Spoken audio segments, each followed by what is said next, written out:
नमस्कार, मी विशाल पाटील आणि आपण पाहताय न्यूज 18 लोकमत आणि आता पाहणार आहोत सविस्तर बातमीपत्र। आज लोकसभेमध्ये राहुल गांधी विरुद्ध भाजप असा सामना पाहायला मिळाला। राष्ट्रपतींच्या अभिभाषणाला उत्तर देताना काँग्रेस खासदार राहुल गांधींनी थेट पंतप्रधान नरेंद्र मोदींवर हल्ला केला आणि त्यावर भाजपचे नेते आक्रमक झाले। राहुल गांधींचे आरोप हे निराधार असल्याचं रविशंकर प्रसाद म्हणाले आणि यावेळी लोकसभेत चांगलाच गदारोळही झाला।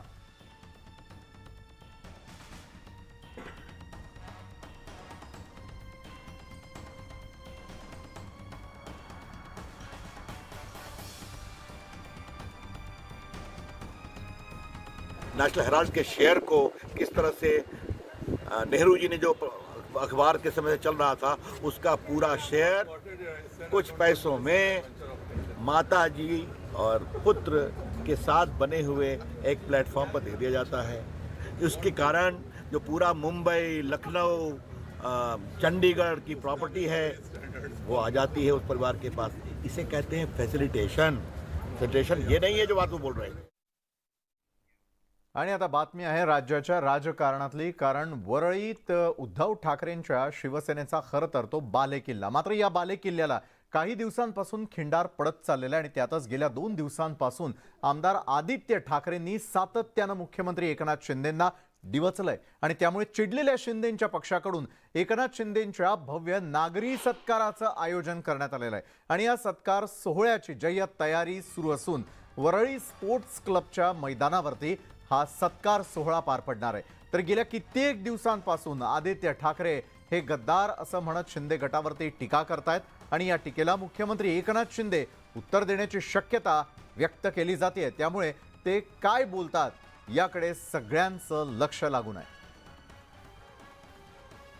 ठाकरेंच्या वरळीमध्ये शिंदेंचा सत्कार पार पडताना दिसेल आणि त्याची संपूर्ण तयारी आपण या दृश्यांच्या माध्यमातून पाहतोय। मात्र वरळीमध्ये मुख्यमंत्री आज नेमकं काय बोलतात, कारण शिंदेंच्या पक्षाकडून त्या ठिकाणी आज शक्ती प्रदर्शन केलं जाण्याची शक्यता आहे। जर आपण संपूर्ण तयारीची ही दृश्य पाहिली तर विविध ठिकाणी वरळीमध्ये अशा प्रकारे पोस्टर्स लागलेले पाहायला मिळतात, तर दुसरीकडे या सत्कार सोहळ्यासाठीची जय्यत तयारी देखील पूर्ण करण्यात आलेली आहे आणि सत्कार सोहळा जो आयोजित करण्यात आलेला आहे आदित्य ठाकरे यांच्या वरळी मतदारसंघामध्ये, त्या ठिकाणी हा सत्कार सोहळा थेटपणे पार पडताना दिसेल। सत्काराला भाजपचे नेतेही उपस्थित राहणार असल्यामुळे या सोहळ्याकडे निश्चितच सगळ्यांचं लक्ष लागून आहे आणि ठाकरेंच्या वरळीमध्ये शिंदेंचा सत्कार पार पडणार आहे आणि त्यासाठीच जो मंच तयार करण्यात आलेला आहे तो आपण पाहतोय। आसन व्यवस्था जी नागरिकांकडून त्या ठिकाणी करण्यात आलेली आहे ती देखील आपण पाहतोय। तर थेटपणे सत्कार सोहळ्याला कशा प्रकारे मोठाले कटआउट्स लावण्यात आलेले आहेत ते आपण पाहिले।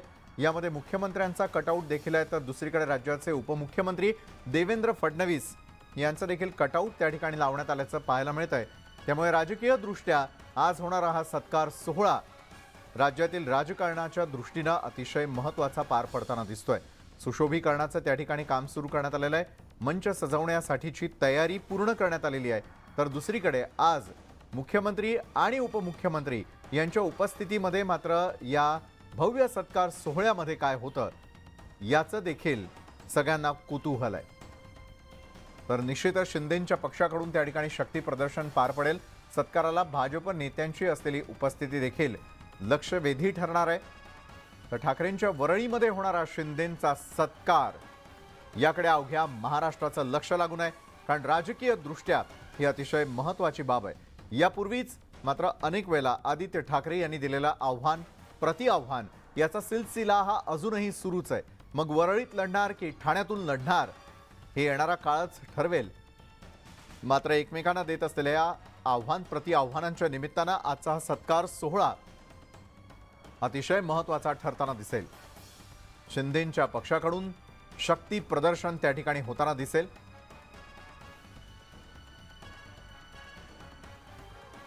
आनंद आहे मला, म्हणून तर मी सांगतो या आणि डिपॉझिट लवकर जप्त करा। पण महत्वाची गोष्ट ही आहे की ते सोडून सगळे बोलतात।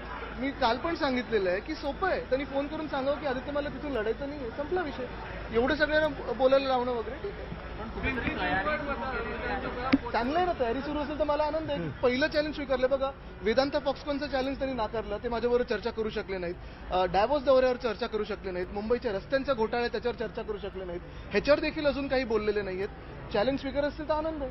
आदित्य ठाकरे असंही म्हणालेले आहेत की तुम्ही राजीनामा द्या.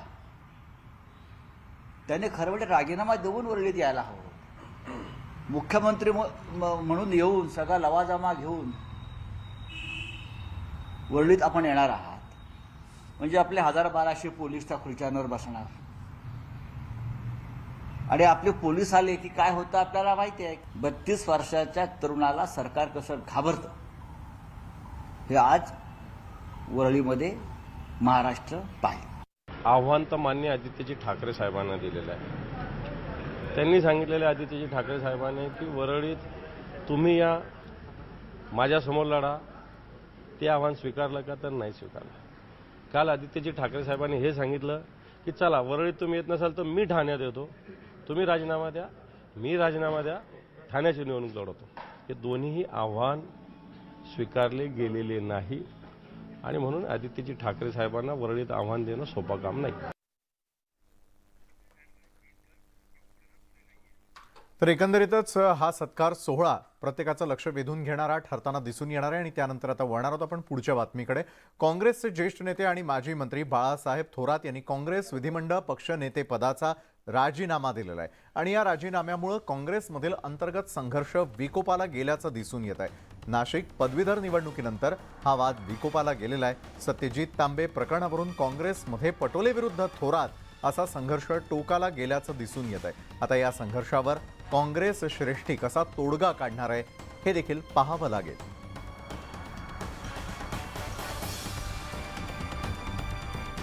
तर काँग्रेसचे नेते थोरात यांनी काँग्रेस प्रदेशाध्यक्ष पटोलेंच्या कार्यपद्धतीबाबत नाराजी व्यक्त केलेली आहे. तांबे प्रकरणाचा वाद हा थेट दिल्ली हायकमांड पर्यंत जाऊन पोहोचलाय आणि याबाबत थोरातांनी काँग्रेस अध्यक्ष खरगे यांना थेट पत्र लिहून नाराजी व्यक्त केली.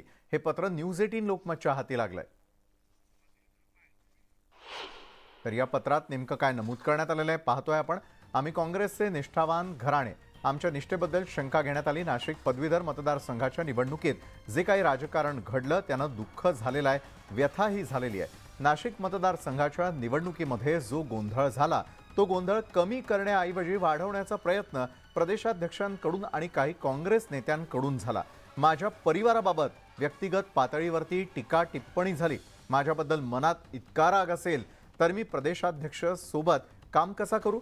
टोकाचे गैरसमज या सगळ्या काळामध्ये माझ्या संदर्भाने निर्माण करण्यात आले.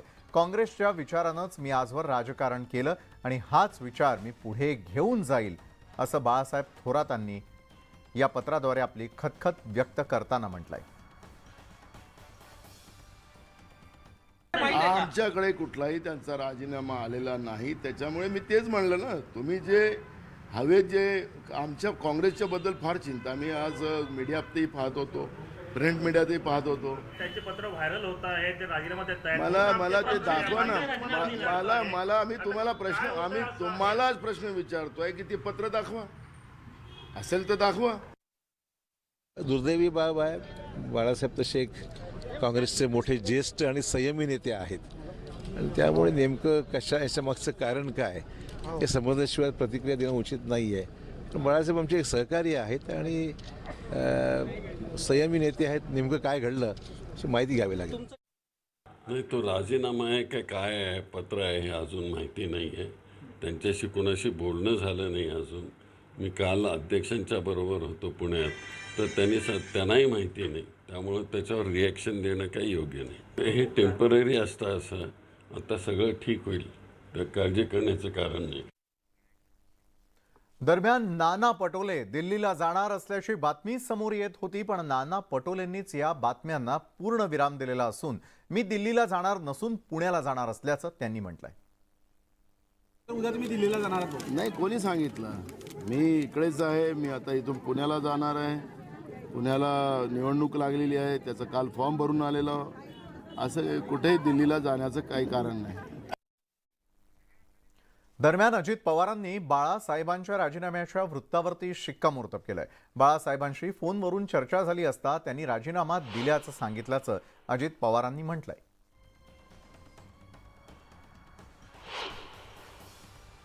मी ज्यावेळेस त्यांना वाढदिवसाच्या निमित्तानं फोन केलेला होता, आपण एकमेकाला शुभेच्छा देत असतो, त्यावेळेस म्हटलं की बाळासाहेब आज तुमचा आनंदाचा दिवस आहे, वाढदिवस आहे, तुम्हाला दीर्घायुष्य लाभावं, तुम्हाला शुभेच्छा. पण एक अशी बातमी आहे, तर मला कळत नाही की आज तुम्हाला त्याच्याबद्दल विचारावं का नाही विचारावं, कारण आज तुम्ही गडबडीत असाल. पण ते म्हणाले की दादा मी राजीनामा दिलेला आहे आणि तो माझा पार्टी अंतर्गतला प्रश्न आहे, मी माझ्या पार्टीच्या वरिष्ठांशी बोलून त्याबद्दलचा पुढचा जे काही असेल ते ठरवणार. तर थोरात यांच्या राजीनाम्यावरती त्यांची कन्या जयश्री थोरात यांनी नेमकी काय प्रतिक्रिया दिली ती देखील पाहूयात. अजून माझ्याबरोबर तर अशी काही चर्चा नाहीये, त्याच्यामुळे मी काही बोलू शकत नाही. ते जेव्हा व्यतीत होतात तेव्हा आम्हाला सर्वांना वाईट वाटतं, पण ह्याच्यावरती मी काही बोलू शकत नाही. जर मग थोरातांनी राजीनामा दिला असेल तर काँग्रेसनं आत्मचिंतन करावं असा टोला सत्यजित तांबेंनी लगावलाय. मला याबाबत कुठलीही माहिती नाही.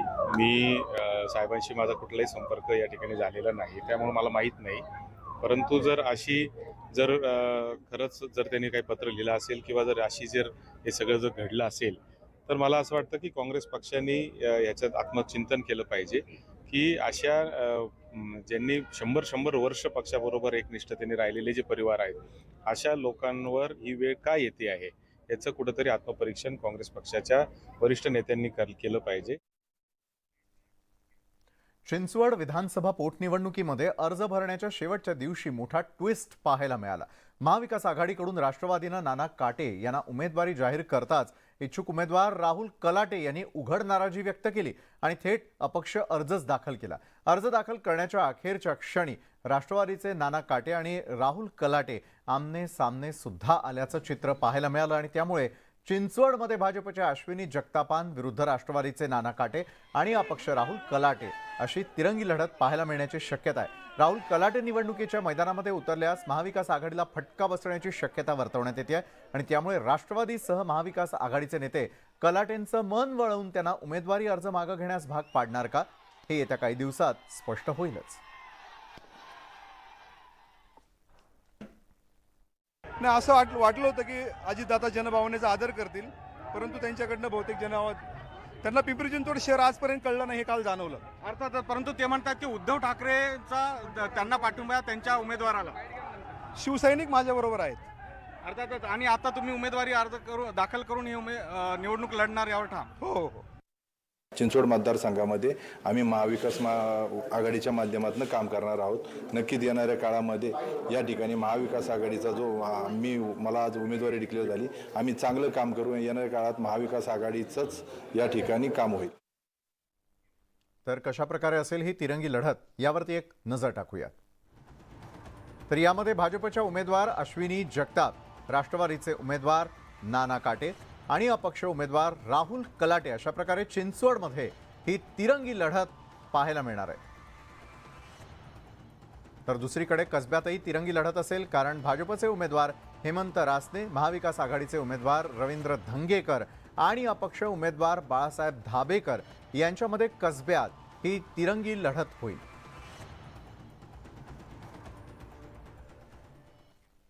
तर जितेंद्र आव्हाड यांनी शिवरायांबद्दल केलेल्या वक्तव्यामुळे राजकीय वर्तुळामध्ये जोरदार टीकास्त्र सोडण्यात येत आहे. यावर भाजपचे आमदार बबनराव लोणीकर यांनी जोरदार टीका केलेली आहे. राष्ट्रवादीचे नेते जितेंद्र आव्हाड यांना वेड्यांच्या रुग्णालयामध्ये दाखल करा अशी मागणी भाजप आमदार बबनराव लोणीकर यांनी केली. तसंच आव्हाडांचा 100 अपराधांच्या पापांचा घडा भरला असल्याचा जोरदार टोलाही लोणीकरांनी लगावला. तर दुसरीकडे अण्णासाहेब पाटील आर्थिक विकास मंडळाचे अध्यक्ष नरेंद्र पाटील यांनी देखील आव्हाडांचा समाचार घेतला.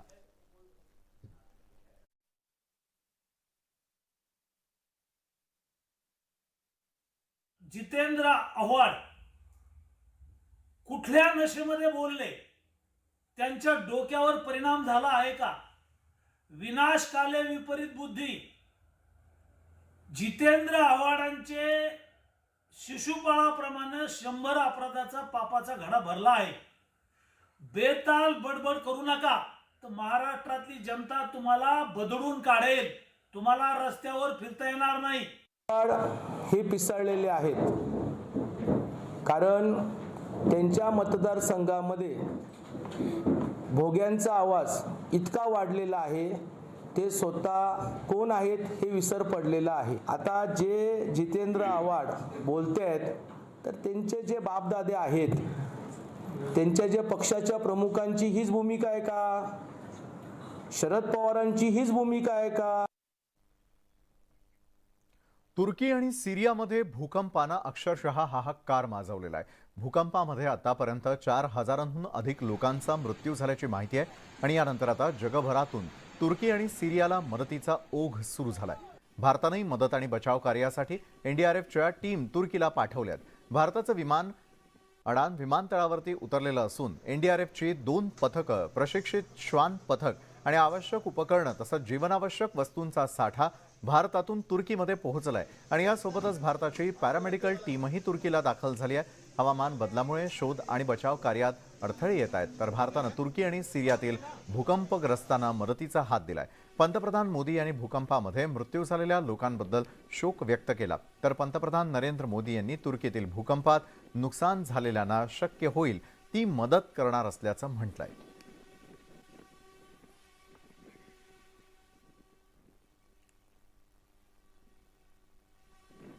तर यावेळेला जे आपण दृश्य पाहतोय ती आहेत तुर्की या ठिकाणची. तुर्की या ठिकाणी भूकंपाचे सातत्यानं बसणारे धक्के आणि त्यानंतर झालेलं नुकसान आणि या नुकसानीच्या बाबतीतच मदत करण्यासाठी भारताची मदत ही तुर्कीत दाखल झालेली आहे.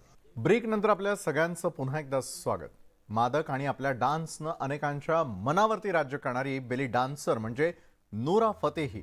तिचा बोल्ड अंदाज आणि डान्स मूव्हजनं ती प्रेक्षकांच्या मनावरती नेहमी अधिराज्य गाजवत असते.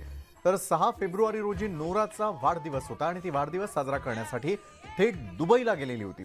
तिथे वाढदिवस साजरा करतानाचा तिचा एक व्हिडिओ आता समोर आलेला आहे.